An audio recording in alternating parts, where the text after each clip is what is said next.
Bonjour à tous, aujourd'hui on se retrouve pour une nouvelle page pop-up et celle-ci vous allez voir c'est la plus simple du monde. Celle-ci par contre je l'ai déjà faite plusieurs fois, c'est quelque chose qui marche à tous les coups et vraiment si vous avez jamais fait de pop-up, commencez par celle-ci, c'est spécial débutant et ça donne un effet plutôt waouh. Je vais vous montrer tout de suite dans mon prototype ce que ça donne.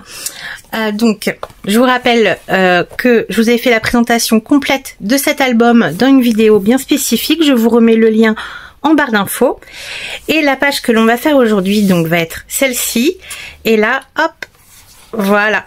C'est le pop-up où on a la déco qui sort. Alors moi j'ai mis de la décoration, vous pouvez très bien mettre des emplacements photos à la place. Vous allez voir que ça va être très simple. Voilà, c'est juste un petit morceau de papier qui est dans le fond. Moi ici pour rajouter des éléments, j'ai fait des petits ajouts comme ça. Je vais vous montrer dans cette vidéo comment j'ai procédé. Donc on va faire celle-ci que j'ai appelée le pop-up basique parce que je cherchais un nom et en discutant avec mon mari, je dis c'est vraiment basique comme pop-up et il me fait pop-up basique c'est bien. Bah oui voilà c'est bien. Alors certainement que vous allez trouver dans d'autres avec un autre nom sur YouTube. Moi je vais vous montrer ma façon de faire. Donc voici celle qu'on va faire aujourd'hui. Vous voyez que ça se referme vraiment bien et hop quand on ouvre on a la déco, enfin ici c'est de la déco qui ressort, je trouve ça génial et c'est vraiment très simple. Donc pour cette page j'ai prévu une feuille de papier A4 pour faire ma base de page. J'ai prévu des chutes de papier, donc des assez belles chutes pour faire justement le mécanisme, le petit mécanisme qu'il y a à l'arrière. Pour mon fond de page, j'ai prévu du papier déco, donc j'ai choisi cette très belle page qui au final est le dos de celle-ci, mais celle-ci je vais la découper pour récupérer la maison et pouvoir la mettre en volume quand on ouvre la page. Et j'ai prévu du papier basique effet bois pour compléter parce que les papiers ne faisant que 21, pardon, on aura encore un petit espace à combler en déco et je suis un petit peu juste en papier. Donc voilà, je prévois. Vous voyez qu'il y a toujours une solution à faire. Je vous remontre mon prototype ici. Donc ma page 21 que j'ai redécoupée en deux. Voilà, que j'ai collé ici et ici. Et là, j'ai fait simplement du papier découpé en effet timbre comme ça pour faire un rappel et que j'ai ancré avec ma Distress Oxide. Vous voyez que même si on n'a pas de papier vraiment équivalent, on a peut-être une encre qui correspond à la collection. Moi ici pour ce projet j'ancre mes papiers avec celle-ci. Donc j'aurais très bien pu prendre un papier blanc et ancrer la totalité de mon papier pour faire un petit ajout. Voilà, donc je fais place nette et on commence tout de suite ce pop-up basique.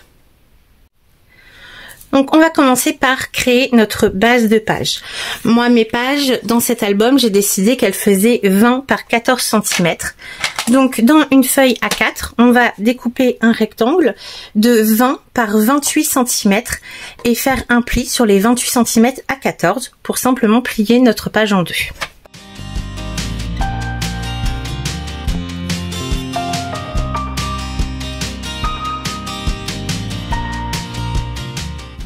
Mes petites chutes là, pour l'instant, je vais les mettre de côté parce que j'en aurai peut-être besoin pour faire les ajouts en volume qui seront à l'avant du pop-up.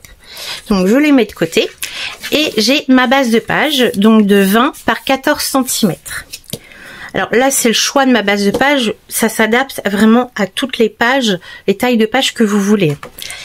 Donc ça, je le mets de côté ou je le décore maintenant. Je vais le décorer maintenant. Pour le décorer, donc je vous ai dit, je vais utiliser cette page et ce papier. Je vais retailler mon papier en hauteur. Donc là, pour une page de 20 cm, je vais le recouper en hauteur à 19,56. Le recouper dans les 21 cm à 10,5. Et puis de chaque côté, je pense, oui, de chaque côté, je ferai un petit rajout de ce papier.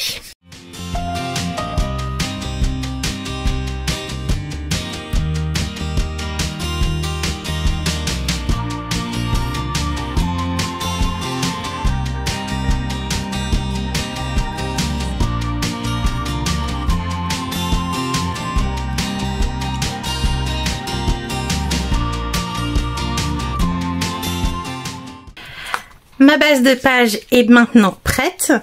La prochaine étape pour vous va être de choisir l'élément que vous allez vouloir mettre en volume quand on ouvre la page. Moi ici, ça a été un tout petit peu plus compliqué que dans mon prototype de choisir, parce que là il faut que je sacrifie un papier. Dans mon prototype que j'avais fait avec la collection Mon tendre amour, toujours de Sandrine de la boutique By San Creative Boutique, il y avait dans le set à découper, un grand die cut comme ça, donc à découper avec la boutique de chocolat que je trouvais magnifique. J'avais flashé dessus rien qu'en feuilletant la collection. Donc ça avait été très simple. Là, ça a été un peu plus compliqué, mais cette maison, je trouve qu'elle est très jolie. Donc ce que je vais faire en accéléré, parce que je vais prendre mon temps et je risque d'être un petit peu long, c'est que je vais détourer la maison, voilà, en laissant peut-être 1 ou 2 mm tout autour, histoire de dire je vais pas faire de bêtises, en laissant peut-être le sol plat. Donc je vais me munir de patience et de mes ciseaux et je vais détourer toute la maison.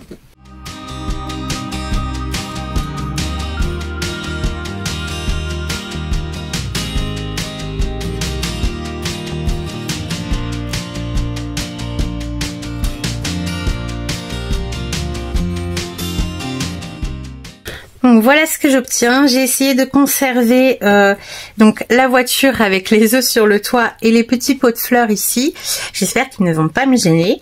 Alors maintenant que vous avez votre élément, alors c'est important de l'avoir en avance pour pouvoir mesurer la taille du mécanisme que l'on va le mettre à l'arrière.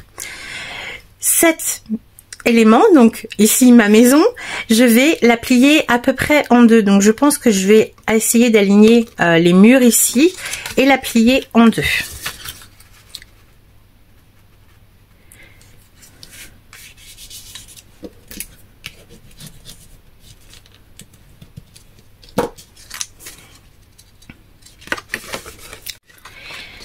Maintenant que j'ai mon élément de déco de taille finie, plié en deux, donc prévoyez quand même quelque chose de pas plus haut que votre page.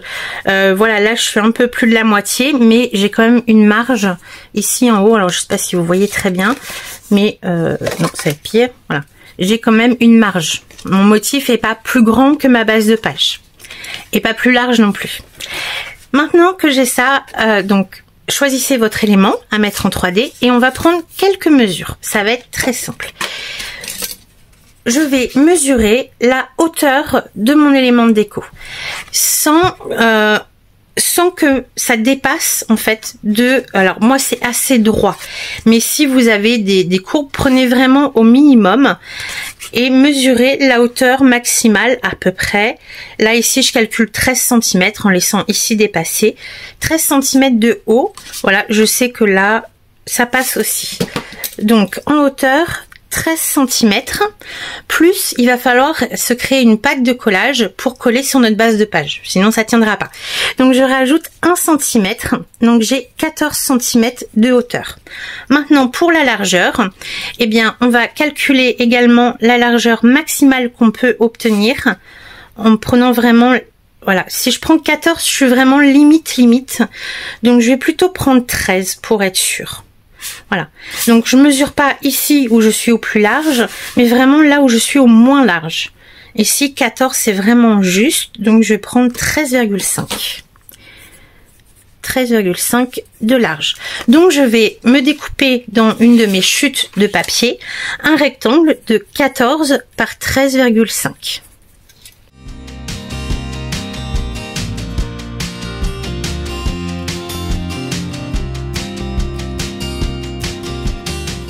Là j'ai même un peu moins de 13, ouais. J'ai bien 14, donc qui sera ma hauteur, mais j'ai un peu moins de 13, j'ai 12,5. Bon, c'est pas grave, l'essentiel étant que votre papier soit au moins supérieur à la moitié de votre décoration. Ici j'avais calculé en hauteur 13, donc sans compter la pâte de collage, il aurait fallu que ma chute fasse au moins 7 cm. C'est parfait. Maintenant, sur donc les 14 cm, il va falloir se créer une pâte de collage à 1 cm. Donc sur les 14 le long de ma règle, je vais faire un pli à 1 cm.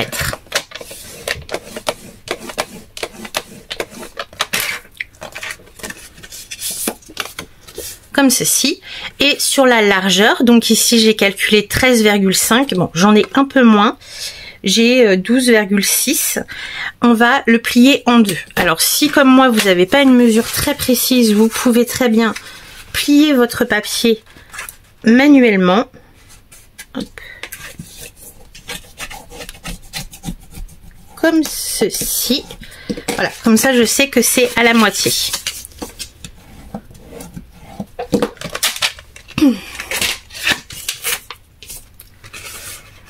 Voilà, mon mécanisme est quasiment prêt. Je vais faire deux petites découpes.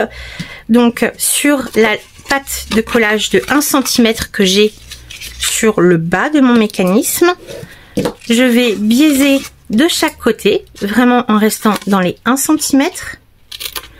Et au milieu ici, je vais séparer les deux languettes en biaisant de chaque côté du pli qui est au centre. Comme ceci. Et là, j'ai mon mécanisme qui est prêt.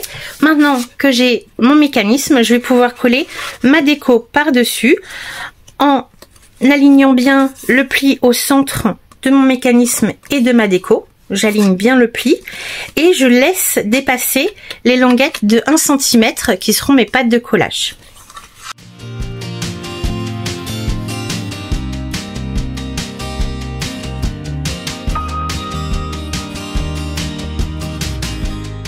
Voilà ce que j'obtiens une fois que j'ai collé mon mécanisme sur ma déco. Maintenant il va falloir donc bien laisser dépasser les languettes de 1 cm et choisir l'emplacement que l'on veut lui donner dans l'album. Donc je mesure d'abord la hauteur, je vais me faire un petit repère, je décale, vous voyez qu'ici j'ai le bout de ma cheminée qui est vraiment le plus long élément de ma déco, je le décale d'à peu près 1 cm et je vais juste me faire un petit repère sur le pli de ma base de page, là où arrive le coin de ma déco, donc sans compter les pattes de collage de 1 cm. Vous voyez que là, ma cheminée qui est ici, alors ça se voit pas trop, décalée d'1 cm et je fais une marque ici sur à l'angle sur le pli de ma base. Et maintenant, on va déterminer où on peut coller. Donc, le but va être, là où on a fait le repère, d'aligner le centre ici, entre le pli, entre nos deux languettes de collage. Et il va falloir déterminer l'angle qu'on va pouvoir lui donner. Donc, je place bien la pointe ici sur mon repère et je vois que, alors, je vais essayer de vous montrer, c'est pas évident. Si je le mets comme ça, par exemple, alors, vous voyez pas, comme ça, ici, ma déco dépasse. Donc, ce qui est pas terrible. Moi, je préfère que tout soit bien dans l'emprise de ma base de page. Donc, j'écarte un peu plus. Voilà, je pense que comme ça serait pas mal. Donc là, je vais me faire des petits repères au crayon pour coller ma première languette. Pas besoin de le faire sur les deux parce que la deuxième, on va la coller en refermant notre page. Donc, je me suis fait un repère au crayon ici pour l'emplacement de ma pâte de collage. Et je vais coller une première sur ces repères.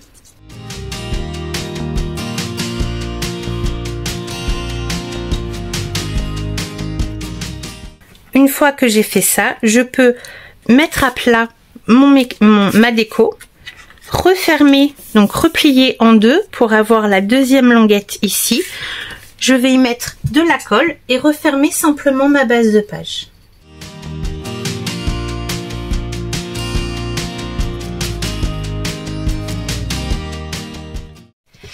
J'ai laissé un petit peu sécher les pattes de collage pour être sûr de pouvoir l'ouvrir en sécurité. Et alors là, je vais découvrir avec vous. Tadam! Ah ouais, ça marche bien. C'est vraiment très simple et je trouve que voilà, l'effet. Alors évidemment, faut être en face. Là, la caméra, vous êtes au-dessus, c'est pas terrible. Mais en face, voilà ce que l'on obtient. Ça donne déjà beaucoup d'effets, je trouve, pour quelque chose de très simple. Après, voilà, c'est juste quelques mesures à prendre. Mais une fois que vous avez choisi votre décoration, eh bien, vous adaptez selon la taille. Maintenant, on va faire des petits ajouts. Parce que je vous ai montré dans mon prototype que on peut multiplier les couches d'éléments qui viennent en décoration. Ici, j'en avais fait un de chaque côté à différentes distances. Vous voyez que ici, ma souris est beaucoup plus loin que ma pile de gâteaux. Voilà, donc je vais vous proposer de faire ça. Mais donc, avant ça, il va falloir définir déjà l'emplacement des photos que vous allez vouloir mettre pour voir la place qu'il vous reste pour rajouter des éléments. Donc moi, j'ai prévu 2 emplacements photos parce que, bah oui, c'est un album photo, hein, faut quand même prévoir, c'est pas un album de déco, ce qui pourrait être super cool quand même. Donc bon, moi j'ai prévu 2 emplacements photos ici. Si je l'avais mis en mode paysage, j'aurais eu encore plus de place, mais bon. Voilà, moi j'aime bien en portrait. Donc voilà mes emplacements photos. Je vois du coup la place qu'il me reste devant ma décoration sans que ça empiète sur mes emplacements photos. Faut pas avoir de mauvaises surprises à la fin, ça serait dommage. Et donc choisir les éléments que vous allez vouloir mettre en volume l'un par devant votre déco. Moi j'ai choisi dans la collection donc un week-end à la campagne de Sandrine, c'est 2 die cut avec le petit lapin et son banc et le joli canard avec son nœud devant une barrière. Et j'avais envie pour ce projet de les superposer, donc mettre. Alors là ici j'ai pas envie de cacher la voiture. Voilà, là la voiture je la trouve trop jolie. Par contre la porte d'entrée, les fleurs, bon c'est joli, mais si je veux devant, voilà, ça cachera un petit peu mais pas trop. Et j'avais envie donc avec vous de faire un et l'autre devant, comme ça, les mettre l'un par-dessus l'autre.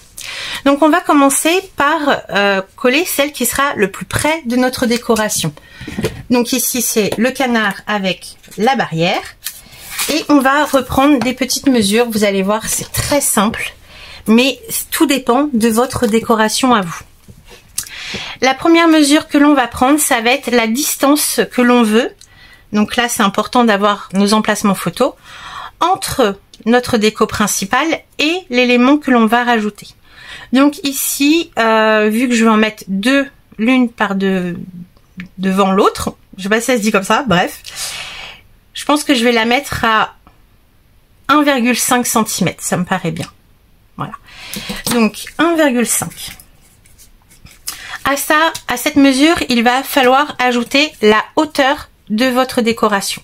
Donc toujours en prenant le côté le moins large, donc ici c'est là, et en enlevant quelques millimètres, en prenant une mesure juste pour pas avoir des calculs d'apothicaire à faire, je vais prendre 3 cm. Ça, il va nous le falloir 2 fois. Donc j'ai 4,5 x 2, donc j'ai 9. Et à 9, il va falloir rajouter une pâte de collage de 1 cm. Donc j'obtiens 10 cm. Et là, je vais mesurer la largeur, toujours en prenant là où c'est le plus court. Moi, je vais prendre 5,5. Donc, je vais, dans une chute de papier, me découper un rectangle de 10 par 5,5.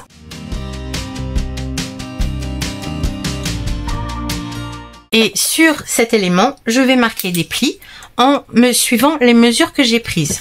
Donc la première, on va faire un pli à 1 cm qui est notre pâte de collage. Voilà. Ensuite, j'ai dit que j'avais 3 cm. Donc 1 plus 3, 4.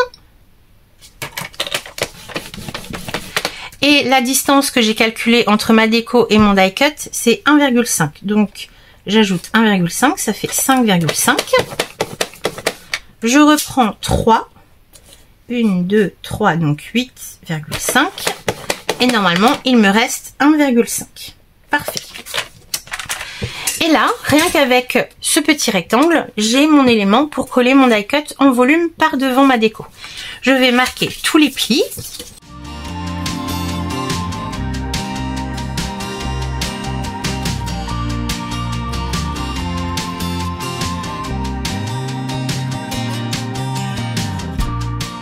Maintenant, c'est très simple. On va former un petit rectangle en collant notre pâte de collage de 1 cm sur l'autre extrémité de notre élément pour obtenir un rectangle comme ceci.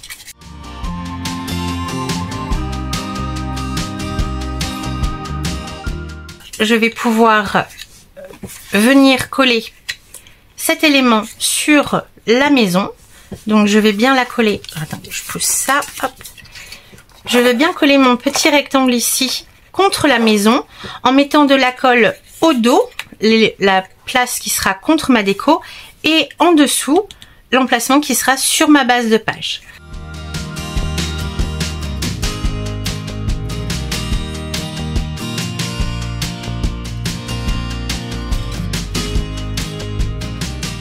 Faut pas hésiter à fermer votre mécanisme, enfin votre page, pour que le mécanisme se mette bien à plat. Et comme ça, hop, quand on ouvre, il est bien positionné. Donc collé au dos sur la déco et en bas sur ma base de page. Et maintenant, je vais pouvoir venir coller par devant mon petit canard sur sa barrière.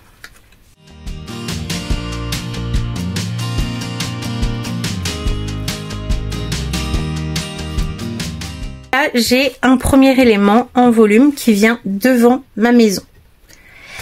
Et maintenant, je vais faire la même opération en prenant cette fois-ci mon lapin et en le mettant un petit peu devant. Alors là, la subtilité, ça va être de pas calculer la distance, donc comme les 1 cm et demi qu'on a calculé tout à l'heure, à partir de la maison, mais de ma déco ici. Donc, je veux que mon lapin avec son petit arrosoir soit un petit peu plus près.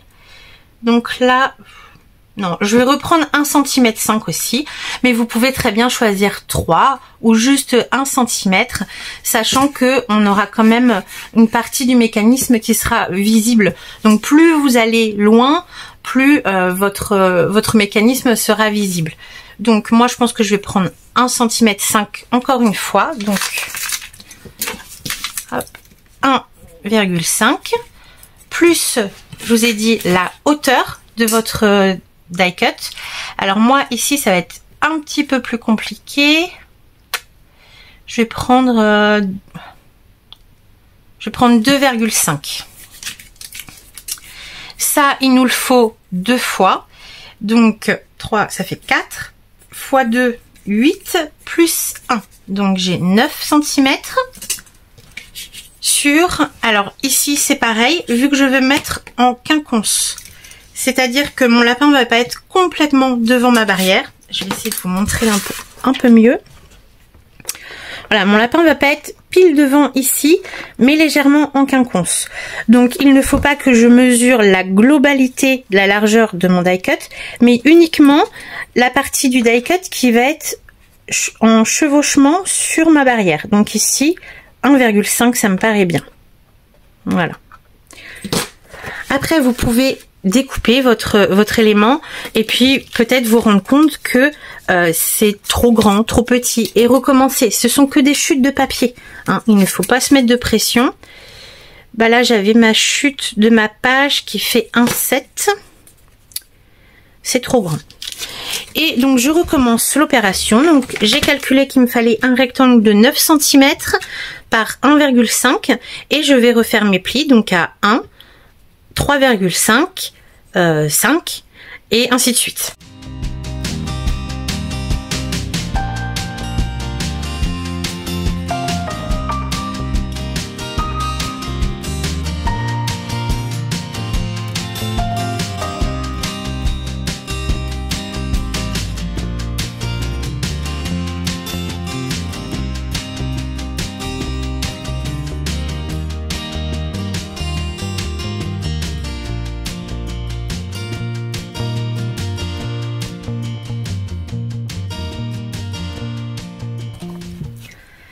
Voici ma page terminée, j'en ai profité pour coller mes emplacements photos et vous voyez que ma petite scénette est créée très facilement. Là évidemment ça vous paraît peut-être un peu compliqué avec toutes les mesures et tout, mais il faut juste comprendre le principe et mesurer vos éléments que vous avez choisis et on obtient quelque chose de très sympa. Moi j'aime beaucoup, évidemment là sur le haut ça vous donne pas grand chose, mais voilà comme ça, hop, tadam! J'aime bien, j'aime beaucoup.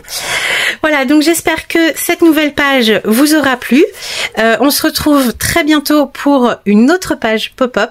En attendant, je vous dis bon scrap, amusez-vous bien. Faites des essais si jamais vous n'êtes pas sûr de vous. Ce sont que des morceaux de papier. Il n'y a rien de grave. Vous n'êtes pas obligé de faire avec des aussi beaux die cut pour une première, moi je me suis entraînée avec des chutes de papier. Je me suis dit tiens, un post-it c'est ma déco, et ben je fais. Il faut vous exercer, essayer, et j'espère que mes explications sont assez claires pour vous guider, mais n'hésitez pas à essayer, et si vous vous trompez, ce n'est pas grave, ce n'est que du papier. Voilà, donc moi je vous dis à très bientôt pour une prochaine vidéo. Bye bye.